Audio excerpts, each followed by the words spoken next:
Mến chào các anh chị, mến chào các bạn. Huệ rất vui mừng được trở lại với các anh chị cùng các bạn trong buổi ngày hôm nay.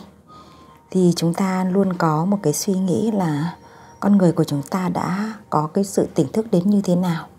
Và hôm nay thì là ngày 15 tháng Giêng cũng như là ngày 15 tháng 2.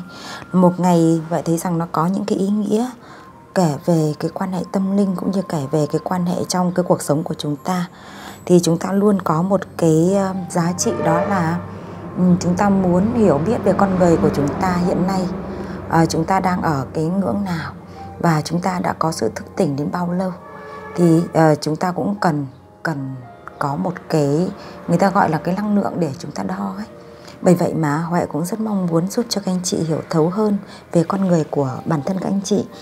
Và thông qua cái điều đó là mọi người nhìn thấy ở các anh chị có điểm mạnh nào và có những điểm gì mà các anh chị cần phải có cái sự có nghĩa là mình nhìn thấy điểm mạnh và điểm chưa mạnh của mình, hay nói cách khác là chúng ta phát huy những cái giá trị bên trong của chúng ta. Thế thì hôm nay Huệ sẽ có hai cái sự lựa chọn tủ cho các anh chị nhé. Trong cái cuộc đời của chúng ta thì cái tri thức nó chính là một cái lĩnh vực để giúp cho chúng ta phát triển. Thì Huệ có cái cuốn Khoa học tự nhiên lớp 6. Đây là cái cuốn sách mà tổng quan về khoa học tự nhiên, về trái đất, về bầu trời cũng như là về tất thảy những cái giá trị xung quanh, để giúp cho các em học sinh lớp 6 có được cái sự nhìn nhận một cách cơ bản nhất. Thì chúng ta cũng là những cái con người đang được tồn tại, đang được phát triển và đang được ứng dụng các cái kiến thức trong tự nhiên vào cuộc sống. Thì các anh chị cũng đã hiểu biết một cái mức cơ bản rồi. Thế đây là cuốn sách số 1, thì Huệ đặt luôn là cái tụ số 1 các anh chị nhé. Tụ số 1 liên quan đến tự nhiên khoa học lớp 6. Và cuốn sách số 2 thì Huệ có một cái độ gọi là cái tầm năng lượng của các anh chị có cái sự cao sâu hơn. Thì nó được thể hiện ở trong cái gọi là hướng về bên trong của bản thân mình. Thì đây là cái tarot 78 độ tarot, gọi là độ minh triết trong tarot đây. Thì các anh chị sẽ chọn tụ đi, chọn tụ của mình bằng hai cái cuốn sách. Các anh chị cảm thấy cuốn sách nào nó thu hút các anh chị khi các anh chị nhìn nhận, thì chúng ta sẽ có được cái thông điệp về chính giải mã cho cái con người của chúng ta, giải mã cho cái hành trình của chúng ta trên con đường phát triển, và giải mã cho chúng ta về cách nhìn nhận của người khác đối với bản thân các anh chị. Cái nhìn nhận ở đây có thể là do cái người mà chúng ta đang tương tác nhé các anh chị nhé. Cái người đang tương tác, hoặc là cái nhóm người mà chúng ta đang hoạt động chung, hoặc là nói chung là những người mà được tương tác với các anh chị, được đến gọi là hữu duyên với các anh chị, thì chúng ta sẽ có xem là họ đang nhận về chúng ta như thế nào nhé. Đây là một cái trải bài mà liên quan đến sự phát triển của bản thân. Như vậy tụ số 1 này, tụ số 2 các anh chị nhé. Chúng ta mến chào các anh chị tụ 1 trước nhé. Các anh chị tụ 1 của chúng ta chọn cuốn sách này nhé. Mến chào các anh chị tụ 1. Huệ trước hết là Huệ sẽ đi tìm hiểu xem là cái trong con người của các anh chị, trong cái con mắt của mọi người, cũng như là trong cái sự cảm nhận của các anh chị, thì chúng ta xem các anh chị đang có những cái ưu thế gì, đang có những cái mặt gọi là cái giá trị nào trong cái con mắt của mọi người các anh chị nhé.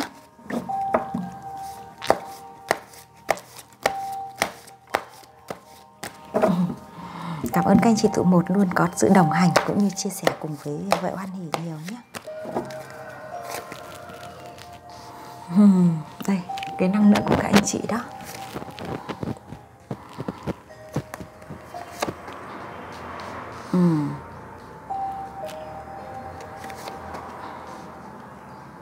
Và nhìn thấy rằng mọi người nhìn thấy các anh chị có những cái ưu điểm, những cái giá trị, đó là thứ nhất là các anh chị luôn là cái người mà tỏa sáng cái ánh hào quang của bản thân các anh chị. Có nghĩa là các anh chị có một cái khuôn mặt rất là tươi sáng, rất là có một cái ưa nhìn, hay nói cách khác là chúng ta có gương mặt phúc hậu, tròn đầy, cũng như là một cái gương mặt mà dễ nhìn, dễ mến.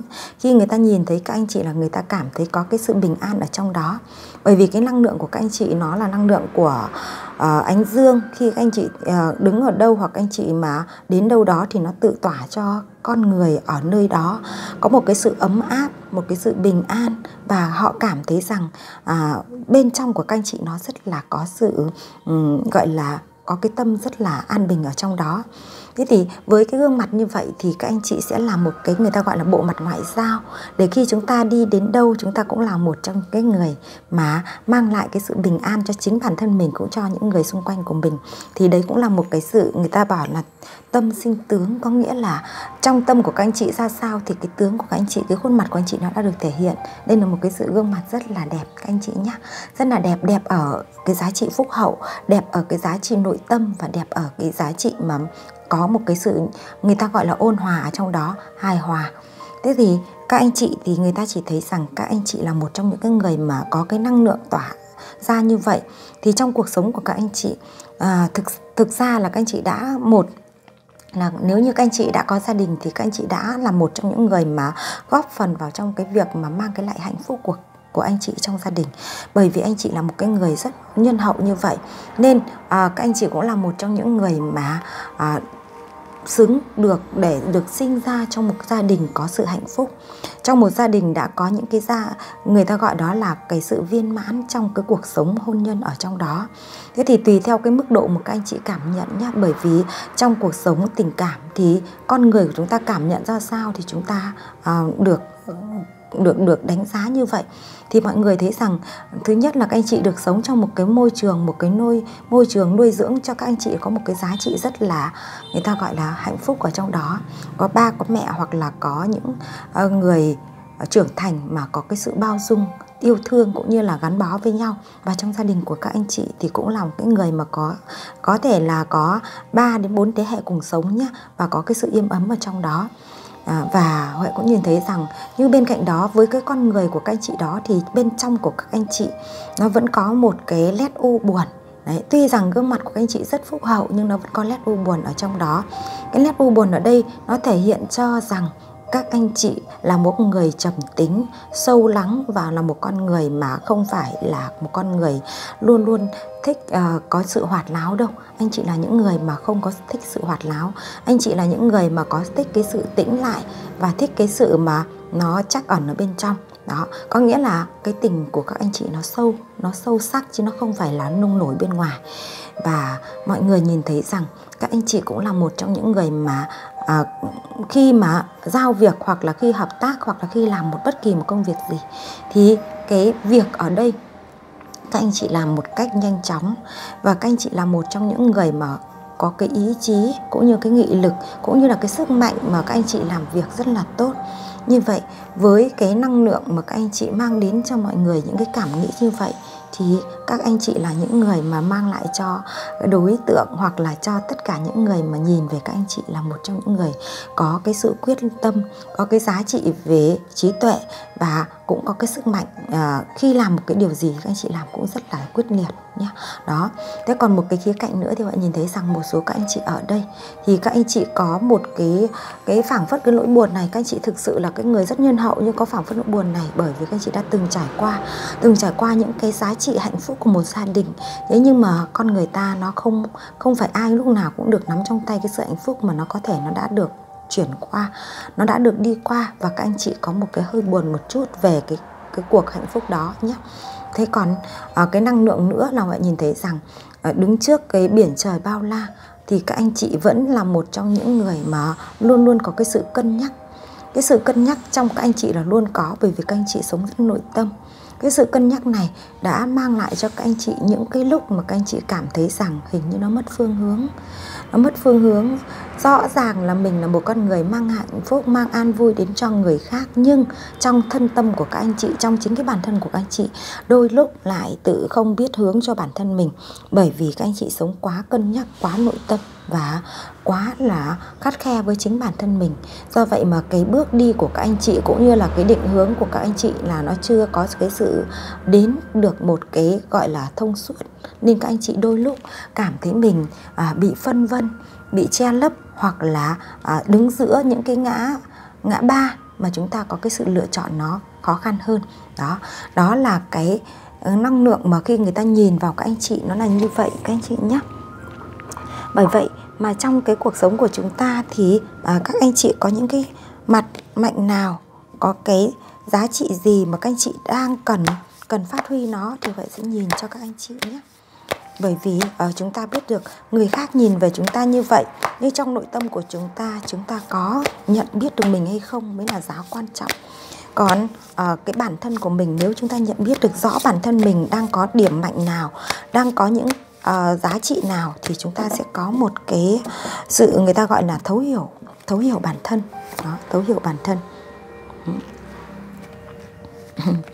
Cái thế mạnh của các anh chị phải nhìn thấy rồi. Đó, ra những cái lá bài như vậy thì chúng ta nhìn thấy rằng những người ở trong đây, trong tụ 1 của chúng ta này,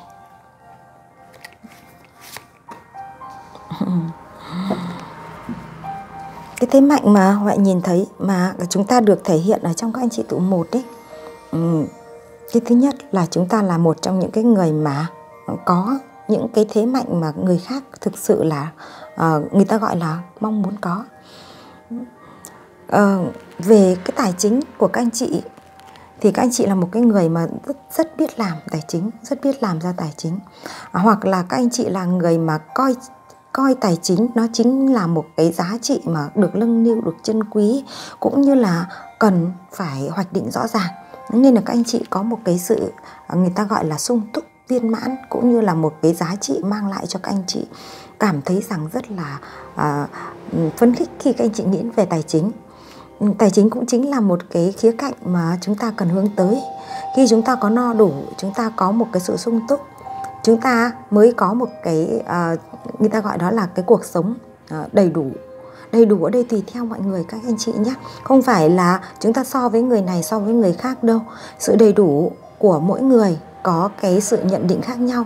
Nhưng ở đây các anh chị trong tụ 1 của chúng ta, bởi vì các anh chị thứ nhất là chúng ta được trưởng thành trong một cái môi trường nuôi dưỡng, cũng như là một cái gia đình mà đã mang lại cho chúng ta những cái sự tròn đầy như thế này rồi, nên trong tâm trí của các anh chị nó không bị thiếu, nó không bị mang cái giá trị là nghèo khó, không bị mang cái giá trị là liên quan đến cái người ta gọi là cái tiềm thức của chúng ta nó bị khốn khó, thì nó hay ám ảnh chúng ta.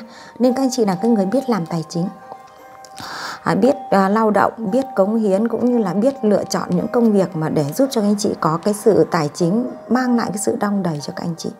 Do vậy mà những cái đồng tiền các anh chị làm ra, các anh chị rất trân quý, các chị rất là vui vẻ, và các anh chị cảm thấy rằng nó rất là mãn nguyện với những cái giá trị anh chị đang đạt được.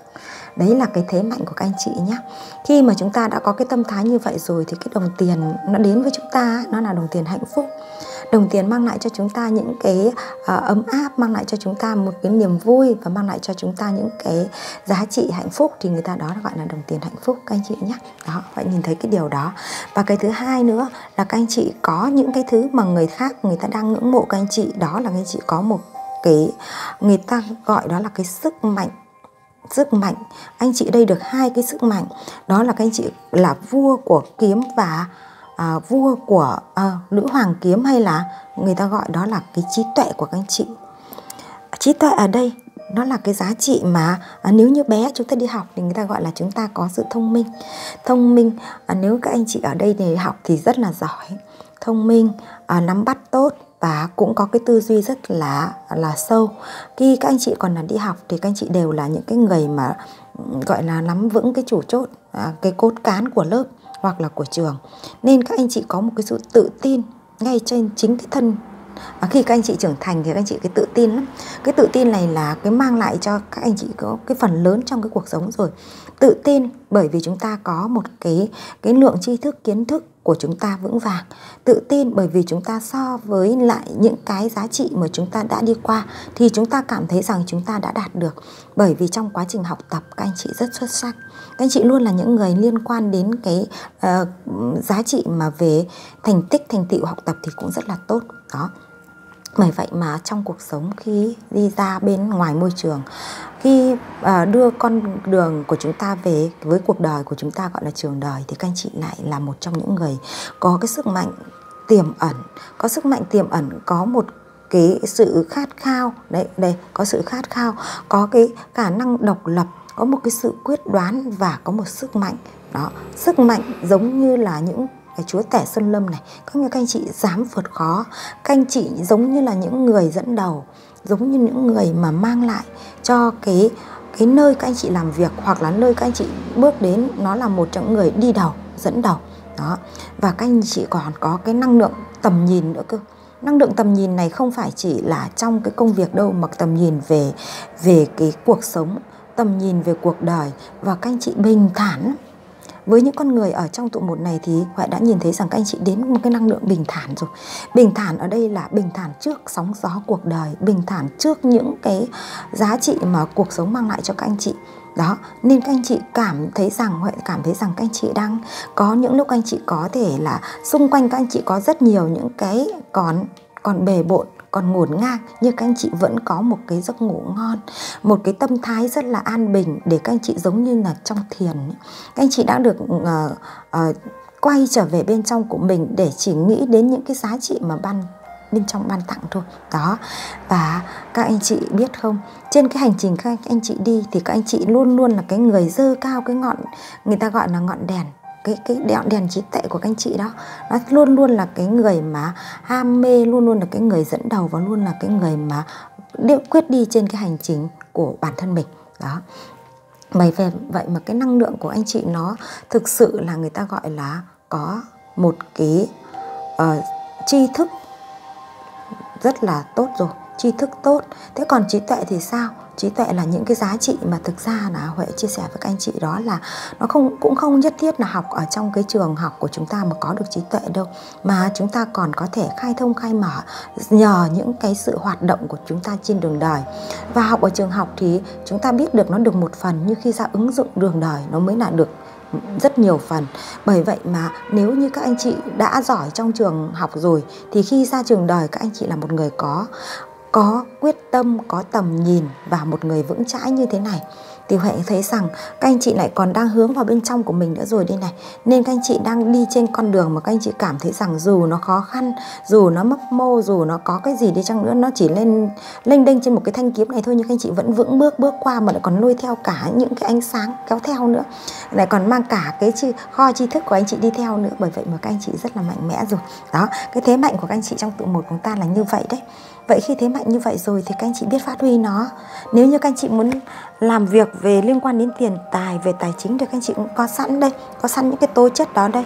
Thì các anh chị sẽ là cái người làm về thành công ở trong những cái năng lực của các anh chị nhé. Đó. Còn hôm nay thì hỏi về cái giá trị liên quan đến cái tiềm ẩn mà các anh chị đang cần được đón nhận, các anh chị đang cần được biết tới ấy, thì vậy nhìn thấy rằng các anh chị đã biết tĩnh tại, các anh chị đã biết gọi là một cái giá trị người ta đây gọi là chấp nhận.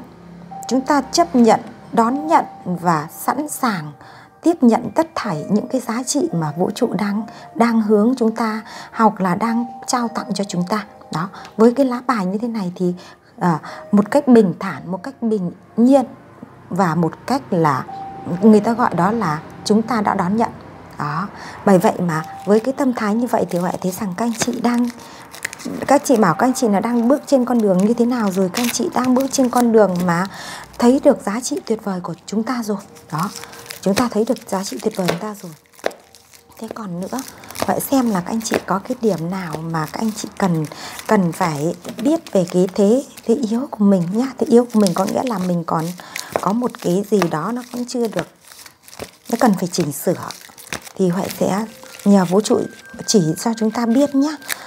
Trong các lá bài này thì đây là thế mạnh tuyệt vời của anh chị rồi. Đó, chúng ta nhìn xem chúng ta có thế yếu gì nhá. Hỏi thế yếu thì nó cũng không ra yếu đâu. Thì nếu mà không có yếu gì thì có nghĩa toàn ra mạnh thôi. Có các anh chị ạ. Những cái người mà mạnh về lý trí trên cái con đường sự nghiệp, trên cái con đường về phát triển về tiền tài, thì lại có đôi lúc các anh chị vẫn vướng mắc vào những cái thế yếu. Cái thế yếu ở đây nó liên quan đến cảm xúc các anh chị này, cảm xúc tình cảm của các anh chị. Vậy có thể nói rõ hơn một chút nữa nhé. Về tiền tài thì các anh chị là người đây được 2 cái 9 tiền này. Có nghĩa là các anh chị có một cái tâm thái về tài chính rất là tốt. Bao nhiêu đối với các anh chị cũng mãn nguyện, và bao nhiêu đối với các anh chị cũng trân quý, nên nó rất là tốt. Đấy, nên các anh chị mang được cho các anh chị cái tâm thái về tài chính rất là tốt, và mang được cho anh Thái cái tầm nhìn cũng tốt. Nhưng anh chị đã trải qua, cái sự anh chị đã trải qua ở đây nó mang lại cho anh chị một cái vết thương lòng nó đến 10 kiếm. Có nghĩa là trên chặng đường các anh chị đi qua nó đã xảy ra một cái quá khứ nào đó mang lại cho các anh chị cái sự tổn thương. Và cái sự tổn thương này nó luôn luôn có một cái ám ảnh các anh chị. Đây, nó giống như một cái cốc nước này, nó đã bị dò rồi thì các anh chị luôn luôn có một cái sự lo sợ khi bưng bê nó vẫn dò đi. Anh chị luôn luôn có một cái sự lo lắng cho cái sự dò dỉ này. Bởi vậy mà các anh chị có một cái sự thương lòng, đau lòng ở trong này. Với cái sự tổn thương ở trong quá khứ như thế này thì cái quá khứ này có thể xảy ra nhé các anh chị nhé, xảy ra trong những ngày hôm qua, hoặc là xảy ra trong khoảnh khắc mà nó vừa vượt qua, hoặc cũng có thể là xảy ra trong quá khứ của mình xa xôi nữa. Nó luôn luôn có một cái sự nhắc nhở rằng các anh chị này, các anh chị làm cho các anh chị cảm thấy rằng không được cái lúc mà các anh chị nghĩ đến nó ấy, thì các anh chị có một cái người ta gọi là cái vết thương lòng. Đấy, nó giống như cái cốc ly này, nó bị một cái vết nứt rồi. Đó, nên các anh chị có một cái yếu điểm là như vậy thôi. Cái yếu điểm này nếu như các anh chị vượt được qua nó thì anh chị trở thành một con người tuyệt vời hơn rất nhiều. Tuyệt vời hơn, gọi là trọn vẹn hơn. Trên vương miện của các anh chị nó ban tặng cho đây là một nữ thần. Nếu như nói rằng đây là một nữ thần và rất là có cái giá trị đẹp từ toàn mỹ luôn, đẹp hoàn thiện luôn. Đó, khi các anh chị chỉ cần vượt qua được cái này thôi, tổn thương này thôi, thì các anh chị sẽ trở thành một con người như vậy nhé. Con người này nếu như về trường năng lượng của nam thì chúng ta là một cái người hoàn mỹ về năng lực nam. Còn nếu như về năng lực nữ thì chúng ta cũng là một người hoàn mỹ về năng lực nữ. Bởi vì nó bao dung tất thảy những cái giá trị tốt đẹp thuộc về chúng ta. Đấy. Bởi vậy mà khi chúng ta nhìn thấy, nếu chúng ta vẫn để cái vết thương lòng của chúng ta nó len lói, nó ấp ủ và nó khắc khoải thì chúng ta hay bị có sự tổn thương trong tâm trí mình. Và cái sự tổn thương đó nó vẫn là cái sự đấu tranh. Nó vẫn là cái sự đấu tranh trong cái tâm trí của chúng ta. Dù các anh chị đã có sự bàng quang, các anh chị đã có một cái sự chấp nhận rồi, nhưng đâu đấy thỉnh thoảng nó vẫn bị nói về. Vậy các anh chị làm sao để quên đi được cái quá khứ của mình, làm sao để quên đi được cái vết thương lòng của mình đây? Đó, thì Huệ sẽ trải tiếp với chúng ta xem là cách mà chúng ta vượt qua như thế này. Cái này nó liên quan đến sự cảm xúc các anh chị nhé. Cảm xúc không phải cái thời khắc nào các anh chị cũng ôm cái này đâu, không. Cái người trong tụ một này không ôm. Các anh chị đã biết buông, biết hướng về hiện tại và hướng về tương lai rồi đây. Các anh chị đang trong hiện tại và hướng về tương lai rồi đây. Nhưng cái quá khứ thỉnh thoảng thôi, bởi vì nó giống như là một cái gọi là một cái phút nào đó chúng ta lại có một cái khoảnh khắc đấy thôi, chứ nó không phải là ôm ấp đâu. Bởi vì các anh chị ở trong cái tụ bài này, các anh chị thật sự là đã có cái sự chuyển hóa rất là mạnh mẽ. Và khi các anh chị chỉ cần không còn nhắc đến cái quá khứ và không còn cái quá khứ hiện về nữa thì các anh chị sẽ trở thành một cái hoàn mỹ như thế này. Thì Huệ sẽ xem vậy để mà giúp cho chúng ta có một cái chữa lòng, chữa cái cõi thương lòng đó của chúng ta ấy, thì chúng ta sẽ có một cái thông điệp nào giúp cho chúng ta nhé. Huệ sẽ có một cái bài chữa lành cho chúng ta đây nhé. Giá trị chữa lành. Chữa lành đây là chữa lành về thân tâm nhé các anh chị nhé. Chữa lành về thân tâm.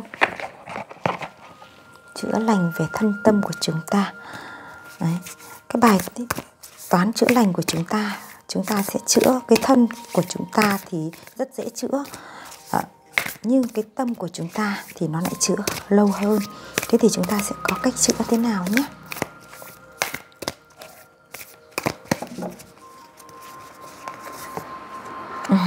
Đây, cái lá chữa thân của chúng ta đây. Đó, Huệ sẽ có 3 cái lá bài rút ra để vũ trụ nhắc nhở chúng ta hãy chữa cái cõi lòng của chúng ta nhé các anh chị này. Nó ra những cái lá bài mà nó liên quan đến những cái giá trị. Cái thứ nhất là các anh chị là cái người có cái rất nhiều cái sức mạnh tiềm ẩn ở bên trong các chị. Chẳng qua các anh chị đang bị cho nó ngủ quên đi thôi. Chứ còn các anh chị như Huệ phân tích đây, cái giá trị tiềm ẩn của anh chị nó rất là tuyệt vời. Nên để giúp cho các anh chị được thức tỉnh lại và được gọi là thiên thần, các thiên thần chắp cánh cho các anh chị để các anh chị bỏ đi những cái giá trị xưa kia, thì các anh chị hãy phải là cái người tỉnh thức đi. Tỉnh thức ở đây không phải là chỉ có ngủ mà tỉnh dậy, mà chúng ta thức tỉnh cái con đường phát triển giá trị của bản thân mình, đó là con đường hướng vào bên trong của các anh chị này. Các anh chị đã đến 4, có nghĩa là các anh chị đang có cái giá trị mà 4 kiếm ở đây, cái lá bài này nó liên quan đến cái giá trị thiền, thì các anh chị đang biết quay hướng vào bên trong rồi đấy. Thì cái sự chính là trong tĩnh lặng chúng ta phát sinh ra trí huệ, thì các anh chị cũng sẽ là cái người mà sẽ phát triển được khi các anh chị biết thức tỉnh mình. Đó nhé, tên gọi là vũ trụ nói rằng con hãy thức tỉnh đi. Cái sự thức tỉnh của con sẽ mang lại cho con một cái sự bừng lên để con, người ta gọi đó là vũ trụ nói rằng con sẽ được chắp thêm những đôi cánh thiên thần để giúp cho con vững bước đi trên con đường đời hành trình của mình. Và đây cái sự phóng thích này, cái gì mà nó không còn tồn tại, nó không còn phù hợp và nó không còn giá trị nữa thì hãy phóng thích nó đi. Phóng thích là cho nó đi vào dĩ vãng, cho nó cháy, cho nó chôn vùi, hay nói cách khác là không còn. Phóng thích là không còn giữ lại nữa, giống như tiên lửa điện khi nó phóng xuống thì nó không có giữ lại cho nó một cái phần điện nào trong đó nữa, các anh chị nhá. Đấy, và khi phóng thích đi thì chúng ta thấy rằng trong bóng tối, trong đêm đen này, chính cái sự phóng thích của chúng ta nó là cái tia lửa sáng, giúp cho chúng ta không còn cái sự bóng tối che lấp nữa, mà chúng ta sẽ trở lên sáng trong và nó sẽ rõ ràng hơn. Đó, cái sự phóng thích này rất là quan trọng các anh chị nhé. Khi có nỗi đau mà các anh chị vẫn thỉnh thoảng nghe nói này, bây giờ hãy phóng thích nó đi. Phóng thích giống như chúng ta đốt cháy nó và biến nó trở về với hư không, và chúng ta không còn có đọng lại trong mình nữa, thì người ta gọi đó là phóng thích. Và cuối cùng, cái sự thở của chúng ta, đây là cái sự thở của chúng ta thở được, chúng ta vươn được lên trên cái giá trị của cuộc đời của chúng ta, đó là cái hơi thở của mình. Cái hơi thở của mình nó quyết định tất thảy những cái sự sống của chúng ta. Thế thì dù chúng ta ở môi trường nào đi chăng nữa thì cái nguồn sống của chúng ta cũng chính là hơi thở. Vậy chúng ta hãy trân quý cái giây phút, đây người ta gọi là giây phút hiện tại. Cái giây phút hiện tại mang lại cho chúng ta sự sống, mang lại cho chúng ta những cái niềm ước mơ, và mang lại cho chúng ta cả cái tương lai nữa. Vậy chúng ta hãy là người sống ở hiện tại, mà không có những lúc chúng ta bị suy tư về quá khứ nhé. Vậy không là dám nói cái người này ôm ấp quá khứ đâu, họ không ôm ấp đâu, mà họ chỉ có suy tư một chút thôi các anh chị nhé. Bởi vậy mà đây là hãy trân quý cái hơi thở của chúng ta hiện tại. Bởi vì cái phút giây hiện tại này là cái hơi thở của chúng ta, là sự sống của bản thân mình, nên chúng ta hãy trân quý nó. Bởi vậy mà các anh chị đang có cái hiện tại như thế này các anh chị trân quý. Và các anh chị hãy là người mà trân quý ngay trong giây phút này, các anh chị sẽ hướng mình đến một cái giá trị cao đẹp hơn. Và tất thảy rồi vũ trụ vẫn đang là cái người mà hướng các anh chị đến những cái giá trị cao đẹp hơn mà. Đó nhé. Thì đây là cái cách chữa lành để giúp cho các anh chị tụ một của chúng ta phát huy được thế mạnh của mình, và bỏ đi được cái giá trị mà chúng ta gọi đó là cái giá trị không mang lại cho mình cái giá trị mà tốt đẹp nữa nhé. Đó, thì cảm ơn các anh chị tụ một rất nhiều. Các anh chị đã có những cái chia sẻ và comment ở phía dưới giúp cho Huệ nhận biết được các anh chị đang trong cái hành trình như thế, đúng không? Và đây chính là cái cuộc hành trình của chúng ta, và chúc cho các anh chị vững bước đi trên con đường mà chúng ta gọi là phát triển bản thân, cũng như con đường mang lại giá trị cho cái cuộc sống trong cái kiếp làm người của chúng ta này nhé. Đó, cảm ơn các anh chị rất nhiều. Hẹn gặp lại các anh chị ở cái tụ bài tiếp theo nhé, ở cái trải bài tiếp theo. Đó, thì chúng ta xin chào các anh chị tụ một nhé. Ai mà có mong muốn được trải bài riêng đối với Huệ thì các anh chị sẽ comment và sẽ liên hệ với Huệ qua số Zalo nhé. Huệ vẫn để ở trên đó. Thì bây giờ chúng ta sẽ chuyển sang các anh chị tụ 2 của chúng ta. Chúng ta chọn đây, Tarot 78 độ minh triết đây. Đó, chúng ta sẽ nhìn các anh chị tụ 2 của chúng ta nhé. Đó, đây các anh chị tụ 2. Giờ chúng ta hãy cùng Huệ đi check năng lượng của anh chị tụ 2 xem là trong con mắt mọi người thì các anh chị là người như thế nào, và các anh chị đang có cái điểm mạnh gì ở trong bản thân của các anh chị, và chúng ta cần phải phát huy nó ra sao. Đó. Huệ phân tích rất là kỹ, bởi vì là cái con người của chúng ta, khi chúng ta thấu hiểu được bản thân mình thì chúng ta mới biết giá trị của mình được nhé. Đấy. Và các anh chị tụ 2 của chúng ta đây. Đó, các anh chị tụ 2 của chúng ta. Đó, Huệ nhìn thấy rằng với dưới con mắt của mọi người, cái năng lượng của các anh chị thì Huệ cũng thấy rằng đây chính là cái giá trị mà anh chị thực sự là một cái con người mà có cái sức trẻ. Nhìn vào đây là cái sức trẻ về cái thân thể, về cái sự khỏe mạnh, và có một cái điều đó là Huệ nhìn thấy rằng các anh chị rất trân quý cái cảm xúc của mình, và các anh chị luôn luôn là cái người mà cầm nắm cái cảm xúc của mình, mà cảm giác như là các anh chị khó buông những cái suy tư của mình ấy, nên các anh chị chăm chú lắm. Các anh chị rất chăm chú. Nhưng mà nếu như cái gì mà chúng ta chăm chú quá thì chúng ta cũng lại có những cái lúc mà chúng ta gọi là cho nó vào khuôn. Khi cho nó vào khuôn rồi thì các anh chị lại tự nhốt nó trong đó, thì nhiều khi nó cũng không phải là một cái sự người ta gọi là sự tự do, bởi vì cái linh hồn của chúng ta luôn luôn mong muốn cái sự tự do. Thế nhưng mà các anh chị đã có một cái sự phát triển bản thân của mình đây, với cái thời khắc mà các anh chị luôn chăm chú, và ví dụ như các anh chị muốn làm cái gì thì các anh chị chỉ nghĩ đến cái tư duy của bản thân mình thôi, mà các anh chị không có lắng nghe đâu. Nhưng khi có một tiếng kèn, có một tiếng gọi của nơi linh hồn, của một nơi tâm linh nào đó, thì các anh chị đã có một cái sự thức tỉnh hơn là các anh chị đã sự chuyển biến rồi các anh chị nhé. Cái sự chuyển biến của các anh chị này, mình nhìn thấy rằng, mọi người nhìn thấy rằng các anh chị đã biết là cái người biết khởi xướng, biết lắng nghe, và là người biết lan tỏa nữa. Đó, bởi vì cái con lá mang cái sự người ta gọi là tái sinh hồi sinh này là một cái con lá bài mà mang cảm giác cho chúng ta thấy rằng chúng ta đón nhận được một cái giá trị mà rất là cao đẹp từ vũ trụ, từ thiên thần mang lại cho chúng ta. Nên chúng ta không còn có một cái sự đơn độc suy nghĩ trong cái khuôn khổ của mình nữa, mà chúng ta đã biết lắng nghe rồi. Biết lắng nghe tiếng gọi có thể của các thiên thần, tiếng gọi của trái tim, hoặc là tiếng gọi của một cái nơi nào đó mà để cho chúng ta có một cái sự hướng ra ngoài hơn. Đó, chúng ta có sự hướng ra ngoài hơn. Và trên cái hành trình này thì mọi người nhìn thấy rằng các anh chị tụ hai của chúng ta là những người có cái trí tuệ rất tốt rồi. Bởi vì các anh chị cũng là vua kiếm, thì cái trí tuệ của các anh chị này nó thể hiện cho anh chị một cái sự gọi là sắc bén, vững chắc, và các anh chị có một cái sự sắc lạnh trong cái con người của các anh chị. Nhìn vào thì người ta thấy rằng cái tướng pháp của các anh chị nó rất là nghiêm nghị, nó rất là có một cái sự mà người ta nói rằng nó không có một cái mang lại cho họ một cái cảm thấy như là hiền hòa đâu, mà nghiêm lắm. Để tiếp xúc với người đó thì người ta nghiêm mà. Đó, do vậy mà khi nghiêm như thế thì chúng ta gọi như là chúng ta có một cái sự sắc lạnh bên trong bản thân mình. Thì cái người đối diện với chúng ta nhìn thì người ta lại cảm thấy như là chúng ta đang có một cái sự nghiêm nghị quá với họ. Thế nhưng thực ra với cái con người như này, họ nghiêm là do họ có một cái cách tư duy của họ. Cái tư duy của họ ở đây là họ làm cái việc gì đi chăng nữa thì họ cũng chính dùng cái sắc bén của họ để họ thực thi. Nên họ ít có cái sự quan tâm đến người khác nghĩ về họ như thế nào lắm. Đó, bởi vậy mà trong các anh chị tụ hai của chúng ta, các anh chị có một cái tư tưởng như vậy. Và các anh chị cũng là một trong những người mà đây đã biết quay về. Ngoài cái việc mà các anh chị biết nghe tiếng gọi của thiên thần rồi, các anh chị biết quay về để tu dưỡng bên trong bản thân mình. Đấy, các anh chị tu dưỡng bên trong bản thân mình, bởi vì trước kia các anh chị có một cái sự nhìn nhận về cá nhân, thì bây giờ các anh chị có nhìn nhận rộng mở hơn, nhưng biết tu dưỡng về bản thân mình, cho mình những cái giây phút tĩnh tại, cho mình những cái giờ mà được nghỉ ngơi để các anh chị tu dưỡng, để các anh chị nghĩ về cuộc đời, nghĩ về những cuộc hành trình của bản thân mình. Và các anh chị đã gác lại tất cả những cái sự mệt mỏi, gác lại tất cả những cái mà vẫn còn đè nặng lên tâm trí, để các anh chị gọi là thảnh thơi hơn. Đây là một trong những cái trạng thái mà tĩnh tại các anh chị nhé.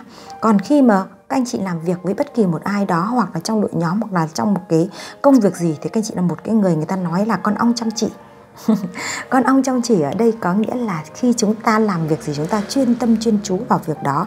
Và chúng ta là một cái người có cái tay nghề cao, năng lượng của các anh chị rất là người ta gọi đó là kỹ nghệ của các anh chị đạt một cái đỉnh rồi. Đó, trong bất kỳ ngành nghề nào các anh chị cũng đạt ở một cái đỉnh về cái ngành nghề của các anh chị. Nên những cái giá trị các anh làm được, các anh chị làm được, nó mang một cái giá trị mà người ta gọi là vững chãi, ổn định, và mang lại những cái giá trị sung túc ở đó rồi. Đó nhé. Đấy, vững chãi, ổn định và sung túc. Mọi thứ nó đều đạt được khi các anh chị là một con người có cái sự cần cù chịu khó, hoặc là trong làm việc các anh chị rất là chuyên tâm chuyên chú vào. Đấy thì cái năng lượng mà các anh chị ở trong cái tụ hai của chúng ta dưới con mắt của mọi người thì mọi người nhìn thấy các anh chị như vậy nhé. Thế bây giờ tiếp nữa thì các anh chị đang có cái điểm mạnh nào trong cái con người của các anh chị mà các anh chị có thể đã nhận ra, hoặc là các anh chị cần trải nghiệm qua hôm nay nhé. Vũ trụ sẽ cho các anh chị biết là các anh chị đang có những cái trải nghiệm, cái giá trị tiềm ẩn nào bên trong các anh chị nhé. Đó, tiềm ẩn bên trong các anh chị này. Đấy, nó đã ra một cái lá bài này rồi. Các anh chị đã có một cái sự tiềm ẩn bên trong của các anh chị nhé. Hãy nhìn thấy rằng năng lượng của các anh chị ở đây, các anh chị còn là cái người biết nhìn vấn đề một cách rất là kỹ càng nữa. Các anh chị còn biết nhìn xuôi lại nhìn ngược, có nghĩa là xoay đa chiều, biết nhìn đa chiều. Do biết nhìn đa chiều, do vậy mà các anh chị là một trong những cái người mà biết phân tích, quan sát tốt, phân tích tốt, và cũng là cái người biết đúc kết vấn đề cũng rất là tốt nhé. Đấy. Đó. Cái năng lượng mà Huệ nhìn thấy ở đây, về cái ngoài cái năng lượng mà chúng ta nhìn thấy như này, thì cái điểm mạnh của các anh chị là các anh chị là người. Trong cái lá bài này các anh chị là những cái người liên quan đến tâm linh. Tụ 2 của chúng ta liên quan đến tâm linh quá nhiều luôn. Có nghĩa là các anh chị phát triển cái năng lượng bên trong của anh chị nó có liên quan đến sự thức tỉnh nhanh hơn so với các anh chị tụ 1. Bởi vậy mà các anh chị đã có một cái giai đoạn biết thiền, quay lại bên trong bản thân mình, làm gì biết chăm chú vào nó, và các anh chị có cái cách nhìn đa chiều. Khi cách nhìn đa chiều thì các anh chị sẽ nhận ra được cái nguồn ánh sáng từ cái cách nhìn đó, và các anh chị biết phân tích đúc kết ra để các anh chị trở thành một trong những cái người mà người ta gọi nó là có thiên thời địa lợi và nhân hòa. Nó có đủ tất cả thảy các yếu tố hội tụ trong, giống như một nhà ảo thuật gia đây, gọi là người ta đã có được cái sự xoay chuyển kể cả cái cuộc sống của họ tự xoay chuyển được. Đấy, The Magician này có nghĩa là cái con người mà chúng ta đã có hội tụ đủ trí tuệ, khai thông khai mở rồi đây. Đó, khi các anh chị biết như thế này thì trí tuệ đã khai thông khai mở là con số vô cực đây. Cái thứ hai nữa là các anh chị đã dùng chính cái năng lượng của các anh chị mà xoay chuyển và điều khiển, cũng như là trên cái cuộc hành trình của anh chị là các anh chị là người chủ động bước đi, chủ động hướng tới và chủ động vượt qua đó. Và ngoài ra thì các anh chị lại còn là một trong những cái người mà họ nhìn thấy rằng ấy, con số 5 này là các anh chị rất tin vào tôn giáo, một cái đạo giáo nào đó hoặc một cái tôn giáo nào đó, các anh chị đang sống trong nó rồi.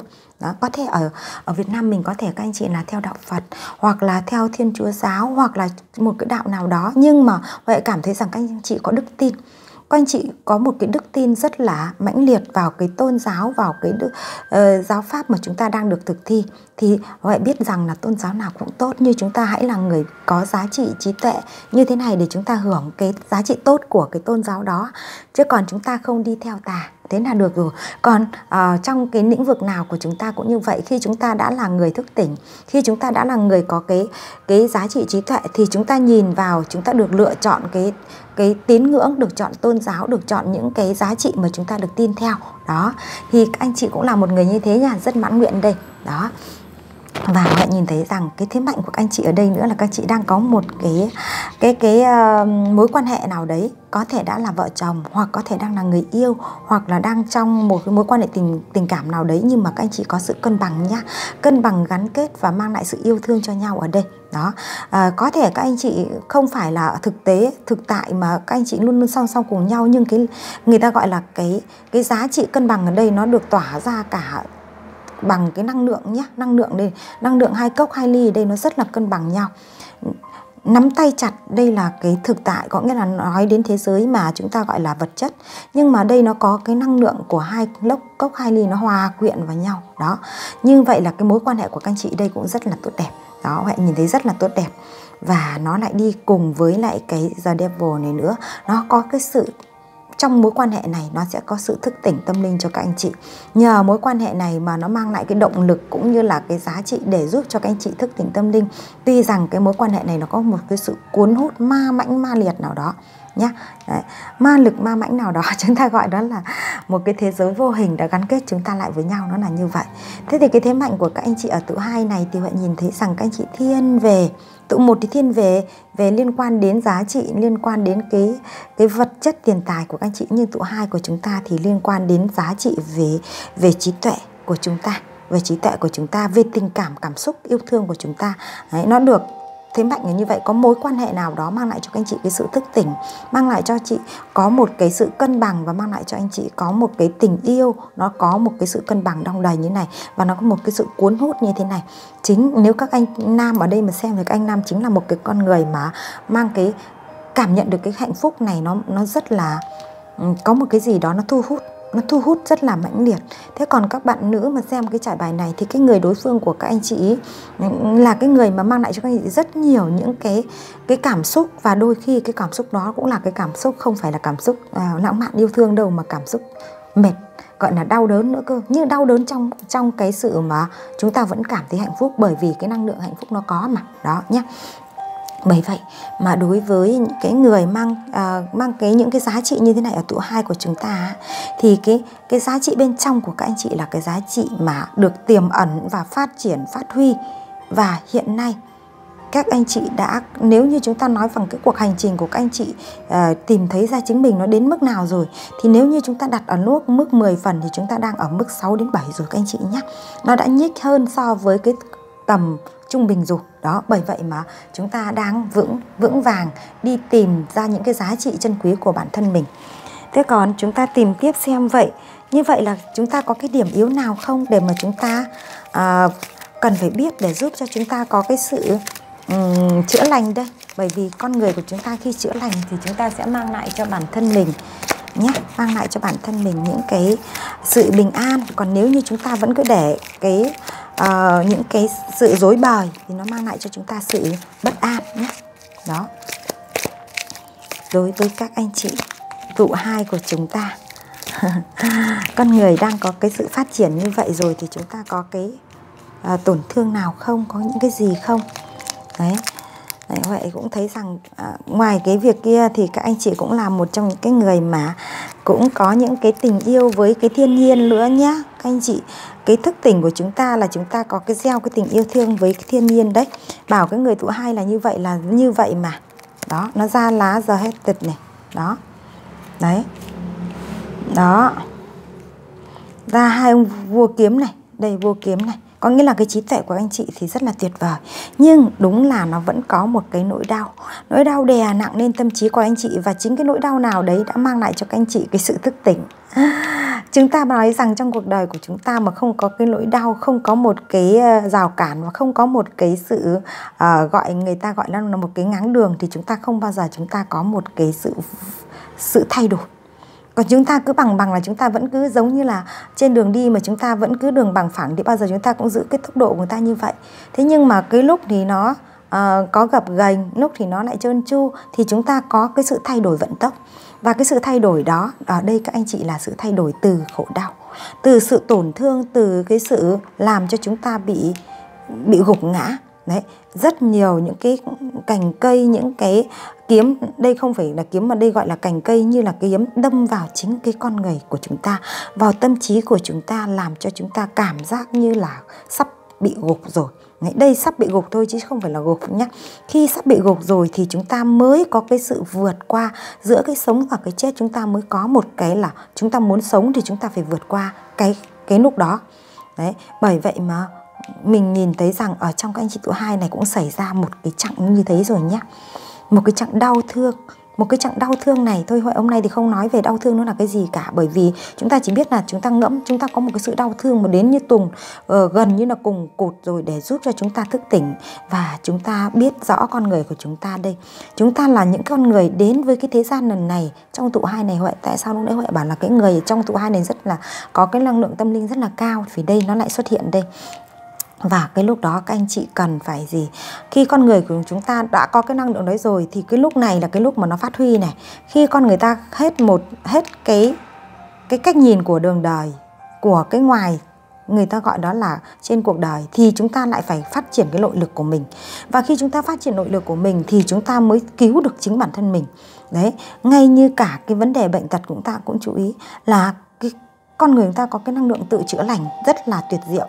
Còn nếu chúng ta chỉ phụ thuộc vào cái ngoại cảnh như là bác sĩ, ngoại cảnh như là thuốc, thì nó không phải là tối ưu. Nhưng nếu như mà bác sĩ và thuốc cũng không thể giúp được cho ta, thì chỉ còn có trong ta thôi.